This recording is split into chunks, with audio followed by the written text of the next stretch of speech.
There is a specific quality shared by the most formidable minds in any field. These are the individuals who identify hidden connections and solve problems with a level of precision that often surprises established experts. Typically, this ability isn't the product of formal schooling. The Japanese tradition uses a specific term for this: dangerously autodidactic. These thinkers possess a depth of understanding that lets them see through the surface-level insights of those relying primarily on titles or degrees. Many of us spend years consuming information, books, podcasts, lectures, yet we struggle to summarize the core mechanics of what we've learned just a few months later. We often mistake the act of passing information through our eyes for the act of actually learning it. This tension between consumption and comprehension is central to a story from Edo-era Japan.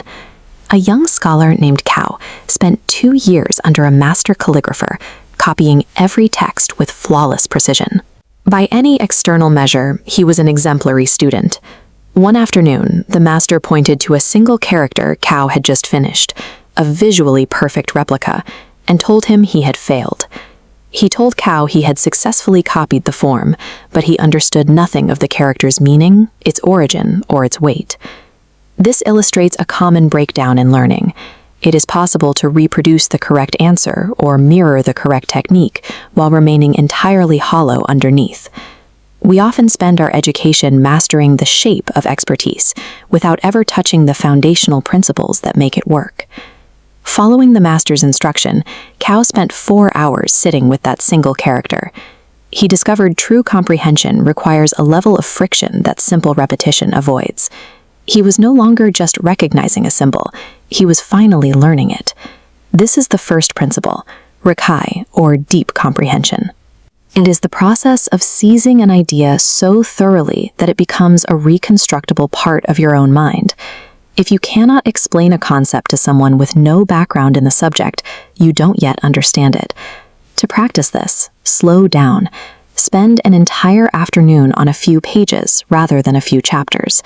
Force yourself to simplify the material into its core structure, using your own words and removing all jargon. This gap between recognizing a word and being able to rebuild its meaning is where real education begins. As Kaou progressed, he began studying history, poetry, and philosophy simultaneously, hoping that a broad range of knowledge would make him a more versatile erudite. But the master intervened again. He introduced the second principle, Ichigyo-zammai, or entering deeply into a single domain. Mastering one art in its entirety reveals the internal architecture of how all knowledge is structured. It builds the mental stamina required to navigate the confusion that precedes real clarity. Studying 20 subjects superficially habituates the brain to stay on the surface. In contrast, pushing through the difficulties of one single field provides a template for how to approach and master any other discipline you encounter later. When Kaou complained that his understanding would fade over time, the master showed him a journal he had kept for 30 years. He explained that the mind is an effective generator of thoughts, but it is not designed to be a reliable container for them. This leads to the third principle, the reflection document. While standard notes act as a passive archive, a reflection document is an active thinking tool. It forces vague, abstract ideas to survive the translation into written words. Vague thoughts often shatter upon contact with the page. Writing reveals exactly where your logic fails. You may start a sentence believing you understand a concept, only to realize halfway through that your clarity was an illusion. Discovering these holes in your thinking is the primary benefit of the exercise. Eventually, the master sent Kaou away from the quiet studio to work in a cluttered merchant's shop. He wanted Kaou to use his skills in an environment where his work had immediate, practical consequences. This is Principle 4, Jissen, or knowledge through action.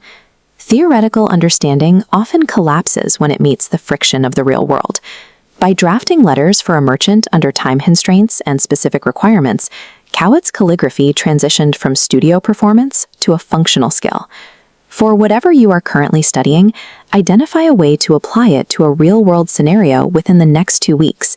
Seek out a situation that provides specific, unfiltered feedback on whether your understanding actually works in practice. Theory that remains isolated in the mind tends to stay decorative. Understanding is truly forged only when it is tested and adjusted against the demands of reality. Years later, others sought out Kaou because of a visible quality in his thinking. His value was evident in the way he connected disparate ideas and reached conclusions that held up under pressure, abilities developed through years of deliberate, self-directed depth. This process produces a grounded confidence.